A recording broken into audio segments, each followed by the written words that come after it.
오늘도 이처럼 저희들을 사랑하셔서 첫 시간을 드리며 이 하루를 시작할 수 있도록 저희들을 인도해 주시오니 참으로 감사를 돌립니다. 인간의 판단을 오직 믿음으로 극복하며 이 세상을 이기며 살아가는 귀한 한 달이 되게 하여 주옵소서. 주님이 오늘도 우리와 함께 하시기에 합력하여 서로를 이루어 오직 하나님의 뜻만 저희 삶 가운데 드러날 수 있도록 하나님이여 저희들을 주장하여 주시옵소서. 오늘 무슨 말을 하든지 누구와 함께 하든지 복음이 증거되게 하시고 그리스도의 아름다운 덕을 선전하며 사는 저희가 되게 하여 주옵소서. 하나님의 말씀을 이 아침도 나누기를 원합니다. 저 광야에서 만나를 먹이신 주님, 오늘도 저희들의 영혼을 흡족하게 하사 영육간에 오늘도 형통한 하루가 될 수 있도록 은혜 베풀어 주옵소서. 오늘도 모든 주의 자녀들을 돌보아 주시고 어디서 뭘 하든지 눈동자와 같이 주여 저들을 지켜주시고 인도하여 주옵소서. 우리 주 예수님의 이름으로 기도하옵나이다. 아멘. 마태복음 9장 1절에서 8절까지입니다. 예수님께서 갈릴리 호수 건너편에 있는 거라다 지방에 가셨다가 거기에서 사람들이 예수님을 배척했습니다. 이것을 떠나달라고. 그래서 예수님은 다시 배를 타고 갈릴리 건너편으로 돌아오십니다. 그곳이 어딘가 하면 본 동네입니다. 이 본 동네는 가버나움을 가로쳐요.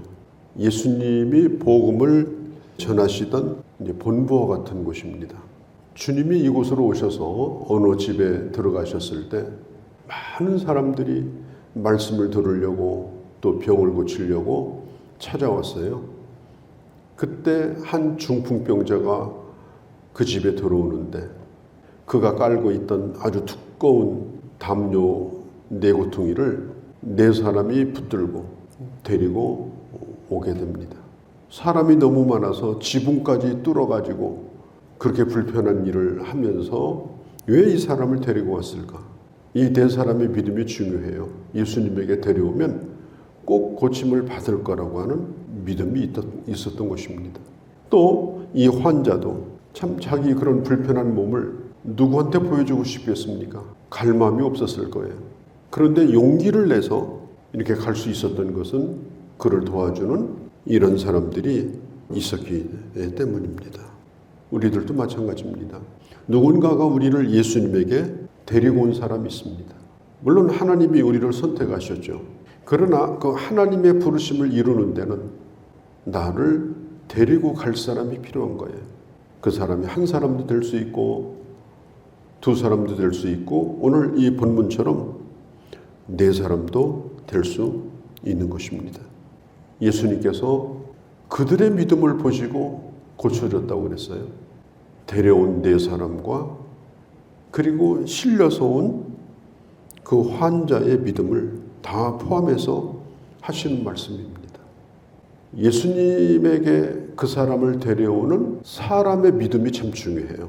정말 이 사람이 예수님을 만나면 고침을 받고 인생이 변화되고 이 사람의 문제가 해결될 거라고 하는 확실한 믿음을 가지고 데리고 오는 사람은 하나님이 그 사람의 믿음을 보셔요. 그리고 그런 믿음을 가지고 데려오고 돌봄을 받는 사람이 또 고침을 받습니다. 이런 믿음, 지붕을 뚫는 믿음, 이런 열정이 하나로 묶어져 가지고 오늘 이 중풍병자가 고침을 받게 된 것입니다. 그런데 예수님께서 이 환자를 보시고 첫 번째 하신 말씀이 뭐냐면 내 죄사함을 받았느니라. 이 예수님의 선언에 아마 이 환자를 데려온 4사람도 당황을 했을 테고 그 환자도 당황했을 거예요. 지금 죄사함 받으려고 온 것이 아니라 이 사람들은 병을 고치려고 온 사람들이에요. 그런데 우리가 꼭 이래서는 안 될 것은 모든 질병이 다 죄 때문에 오는 것은 아닙니다. 관리를 잘못해서 생기는 병도 많아요. 그러나 어떤 병은 죄와 상관이 있는 병이 있습니다. 오늘 육신의 병을 고치러 온 이 사람에게 먼저 그 사람의 죄를 사해 주신 것은 이 사람의 질병이 죄와 상관이 있다는 것을 가르쳐주고 계신 거예요. 그 유명한 성경학자인 박윤선 목사님, 이분의 책에 보면은 이 부분에 대해서 뭐라고 얘기를 하는가 하면, 질병의 원인은 궁극적으로 죄악이다. 본래 범죄가 없었다면 세상에 질병도 없었을 것이다. 그러나 어떤 질병은 범죄가 원인이 될 수가 있다. 하나님의 긍휼로 인해서 범죄마다 질병을 주시는 것은 아니지만, 그러나 동일한 죄를 계속해서 짓고 있으면 그것이 원인이 되어서 질병이 올 수가 있다. 우리가 수시로 회개하고 그리고 돌이키는 생활을 하지 않으면 그게 질병으로 이어질 수도 있다. 이렇게 해석을 했습니다. 오늘 이것을 보면 이 사람의 질병은 분명히 이 육체적인 병이 죄로부터 왔다는 걸 가르쳐주고 있습니다. 병원에 있는 의사는 죄를 치료하지 않습니다. 육신만 치료합니다. 그러나 이 육신이라고 하는 것은 아무리 치료해놔도 얼마 되지 않으면 또 아픕니다.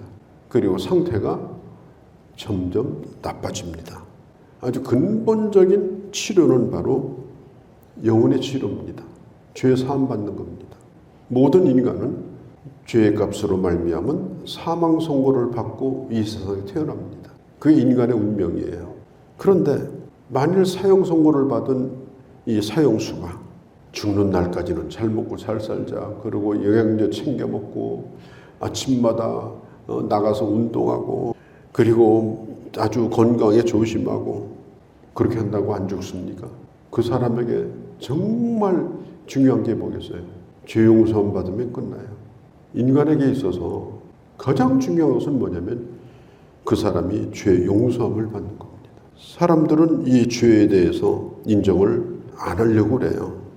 자꾸 죄하면 심리적으로 죄책감을 갖게 된다. 그리고 죄 문제가 아니라 이것은 환경의 문제다. 그건 죄 때문이 아니다. 또 환경을 바꿔주면 그런 문제에서 벗어날 수가 있다. 근데 그렇게 자꾸 주장을 하죠. 그 사람은 본래 착한 사람이다. 착한 본성을 가지고 있다. 이게 어떻게 하든지 간에 인간의 죄의 본성을 부정하는 것이 이 세상이 가지고 있는 세계관이에요. 그러나 성경은 분명히 말합니다. 이 모든 것들은 죄로부터 온 것이다.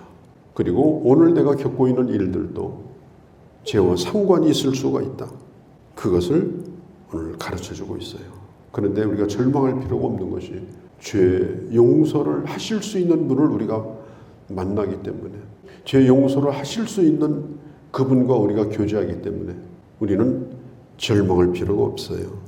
예수님이 말씀합니다. 작은 자여 내 죄사함을 받았느니라. 안심하라. 내 죄사함을 받았느니라. 깜짝 놀라면서 감히 말은 못하고 속으로, 아니 저 사람이 누군데 쥐가 하나님인 것처럼 얘기하냐. 하나님을 지금 모독하고 있다.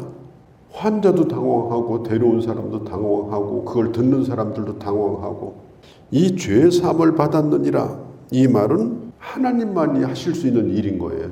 그런데 뭔데 저 예수가 이런 얘기를 하느냐. 속으로 생각을 한 것입니다. 특별히 우리 주님이 이렇게 말씀해요. 자, 그러면 죄사함을 받았느니라 이렇게 말하는 것이 쉽겠느냐, 아니면 정말 절망적인 그 사람을 고쳐서 일으켜 놓는 것이 쉽겠느냐. 말하는 것보다는 그 환자를 고쳐놓는 게 훨씬 더 어렵겠죠. 그 말씀을 하신 다음에 그 사람들이 보는 앞에서 주님이 그 사람에게 말합니다. 안심하고 일어나라. 자리를 들고 집으로 가라. 그 말씀을 하시니 말씀대로 중풍병자가 일어났고, 모든 사람들은 우리의 죄를 사하여 주옵소서 그렇게는 못하고 오늘 성경에 보니까 하나님께 영광을 돌렸다. 이렇게 말씀하고 있습니다. 마태복음 8장과 9장에서 이 예수님의 이 권능, 6절에도 나오죠. 죄 사하는 권능. 그러니까 이 권능이라는 단어를 권위 이렇게 해석을 하는 것이 오히려 더 이해하기가 쉬워요. 영어로 authority 이렇게 말하는데, 가장 뛰어나고 가장 능력 있고 모든 걸 가능하게 하는 그런 강력한 권위를 의미합니다. 우리가 말씀을 통해 보지 않았습니까? 직접 가지 않아도 병을 고쳐주시는 그런 권위, 북풍도 잔잔케 하는 권위, 귀신도 물리치시는 권위, 오늘 이 질병도 고치시는 권위. 우리 주님은 이런 권위만 있는 게 아니에요. 죄도 사해 주시는 권위를 오늘 보여주고 있습니다.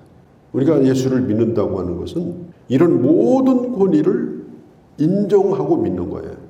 그냥 내가 힘들고 어려우니까 좀 가능하면 도와주시지 않겠나니까 이게 아니에요. 이 주님의 이 강력한 이 권위를 인정하고 부탁하고 기도하는 거예요. 우리가 힘 있는 사람에게 뭐 부탁할 때 아유 뭐 얘기해봐야 별 수 없지 뭐, 그리고 얘기할 필요가 뭐 있습니까? 시간 낭비지. 우리가 하나님 앞에 기도하고 우리가 주님 앞에 나아갈 때에 이 주님의 강력한 이 권위, 절대적 권위를 눈에 보이는 것과 보이지 않는 죄사함까지 포함해서 이걸 믿고 주님 앞에 나아가는 것이 바로 이게 믿음이다 하는 겁니다. 자, 우리 주님께서 이제 그곳에서 9절에 보면 나오셔가지고 길을 가시다가 한 사람을 만나요. 그게 누구냐면은 마태라는 사람입니다. 이 사람의 책상 앞에 앉아가지고 사물을 보고 있는데, 이 사람의 직업은 지금 유대 나라를 지배하고 있는 로마 정부를 위해서 세금을 거두는 세리예요. 아주 독재를 하고 있는 이방 제국을 위해서 충성을 하는데 뭐 세금을 감해준다든지 이런 게 아니에요. 100원이 나오면 200원 붙여서 100원은 로마 당국에 갖다 바치고 100원은 자기가 먹어요. 심지어 길 옆에다가 사무소 차려놓고 지나가는 사람도 다 털어가지고 세금을 뜯어내요. 그래서 그때 당시 유대인들은 죄인, 그 다음에 세리, 이게 다 동격입니다. 이 세리는 죄인의 대명사입니다. 자기의 배를 불리기 위해서는 어떤 것도 필요 없어요. 바로 이 사람이 바로 이 마태예요. 그러니까 마태를, 이 세리를 제자로 불렀다고 하는 것은 충격적인 일입니다. 아마 그때 당시 제자들의 분위기가 안 좋았을 거예요. 아니, 우리는 어부일지라도 저놈보다는 낫다. 저자하고 어떻게 지금 길 가느냐. 저런 자를 제자로 받아들이는 예수님의 제자를 내가 꼭 대야 되는 거냐. 이런 갈등들이 있었을 거예요. 그런데 예수님은 한 수를 더 뜨십니다. 그게 뭐냐면 이 마태가 예수님의 제자가 되고 나서 자기가 아는 친구들을 다 불러 모아요. 친구들이 누구겠습니까? 뭐 과장님, 계장님 이런 사람들이죠. 세리들 이런 사람들. 이런 사람들을 다 데려다 놓고 거기다가 예수님을 초청해요. 가시겠습니까? 유대 나라는 이 같이 식사한다고 하는 것은 아주 가까운 사이가 아니면 하지 않습니다. 제가 아는 목사님도 미국에 유학을 하는데 아주 그 유대인 하나를 가깝게 지냈어요. 밥 먹자 소리를 안 하는 거예요. 그래 드디어 어느 날 우리 식사 한번 같이 하자. 그래서 밥을 먹게 됐습니다. 그래 물었답니다. 내가 진작 이걸 원했는데 왜 이제 식사를 하느냐. 그랬더니 우리는 정말 가까운 사람이 아니면 밥을 먹지 않는다. 그러니까 여기 마태의 친구들과 함께 이 파티를 벌였는데 예수님이 초대가 됐어요. 이때 당시는 예수님의 인기가 좋아가지고 율법사들, 바리새인들이 주변에 있었습니다. 관심을 가지고. 또 흠잡으려고도 있었지만 관심도 있었고. 그런데 예수님이 이 마태의 친구들하고 식사하는 걸 보고 아주 경악을 금치 못해요. 어떻게 저런 자하고 식사를 하냐. 내가 좀 가까이 하려고 그랬더니 실망이다. 많은 사람들이 그걸 보고 충격을 받아요. 그걸 예수님이 모르겠습니까? 예수님 얼굴 앞에다 대놓고 제자들에게 얘기했어요. 아니 당신 선생은 왜 그러냐. 지금 제자들에게 하는 얘기가 아니에요. 예수님 들으라고 하는 얘기입니다. 그러나 예수님은 조금도 개의치 아니하고 그들과 식사를 하시는 거예요. 예수님 어떤 분인가를 우리는 이런 걸 통해서 보셔야 됩니다. 또 우리가 예수님을 따라간다는 게 뭐냐. 내가 어떤 사람이 되어야 하느냐 하는 것도 우리가 이런 데서 보셔야 되는 거예요. 식사를 하신 후에 주님이 하시는 말씀이 이렇게 말씀합니다. 건강한 사람에게 의사가 필요하겠는가? 병든 사람에게 의사가 필요하겠는가? 물으니까 그들이 당연히 병든 자에게 의사가 필요하죠. 내가 의인을 부르러 온 것이 아니고 나는 죄인을 부르러 왔다. 자기들이 죄인이라는 사실을 공개적으로 인정하고 나를 초청했는데 왜 내가 안 가느냐. 저 사람들에게는 내가 필요하다. 그래서 내가 만난 거다. 죄 사함에 은총이 필요하다고 생각하는 사람에게는 내가 죄를 사하여 준다. 내가 그를 축복하여 준다. 참 얼마나 이 귀한 말씀이에요. 그러면서 주님이 하시는 말씀이 13절에 보면 이렇게 말씀해요.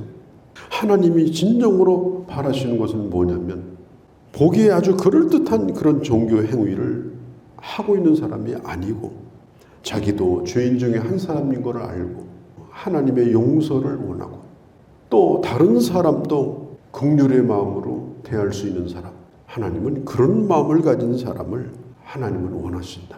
오늘 아주 중요한 말씀들을 나눴습니다.